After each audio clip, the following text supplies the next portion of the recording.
Hi, I'm Sean Carruthers, and welcome to How Do I on Butterscotch.com. In this series, we're taking a look at GarageBand running on the iPad. This episode specifically, we're going to ask the question, what is GarageBand? Well, if you've ever used GarageBand on the Macintosh, you know pretty much what this is. This is a version of this music creation software previously found on the Macintosh, now ported to the iPad and stripped down a little bit to fit onto the iPad screen and using the processor that's found inside the iPad.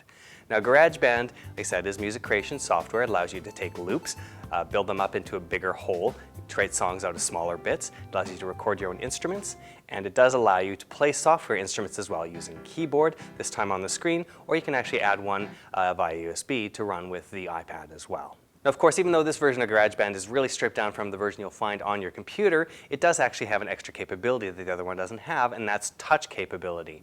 Now, touch capability, of course, is integral to the iPad, and this version allows you to actually play keys using the touch screen. It allows you to move things around using your fingers. It allows you to expand.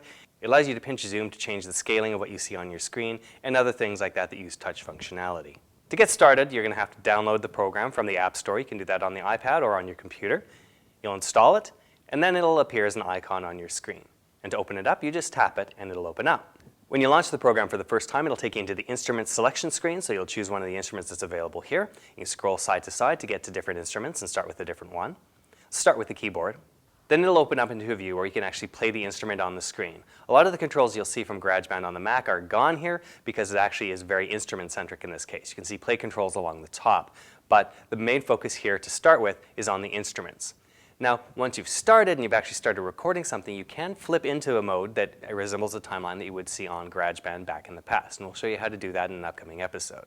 Now, if you're familiar with other Apple applications on the iPad, like Pages, for example, GarageBand uses the same sort of format for managing your files. In this case, you'll hit My Songs, and it'll take you to a window that has all of your projects. All of the projects appear as big icons that give you a little bit of a window into what the project is. Swipe back and forth to choose the project you want, and then tap it to select it. If you want to create a new song, tap on the plus sign icon, and it'll give you the option to duplicate a song or add a new song. If you tap on New Song, it'll open up a new project that's completely empty. If you tap on Duplicate, it'll duplicate the project you currently had highlighted, so that you can make a remix of it from there. And because it's a multitasking program, it's worth noting that when you exit GarageBand by hitting the menu button, a little red bar will appear on the top of the screen reminding you that you're still in GarageBand and that it may be running and recording in the background. Another nice thing about GarageBand on the iPad is it has a really useful help function inside.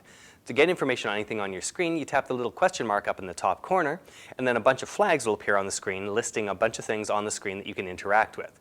In some cases, you have the ability to tap through and get more information all written up with screenshots that explain things in greater detail than just a one-line flag about what that item is on the screen. That's a basic overview of GarageBand for the iPad. Don't forget to check out the other parts in this series. We'll actually take you through all of the steps in creating a song, and you can check out the show notes for this and the other parts in the series at butterscotch.com.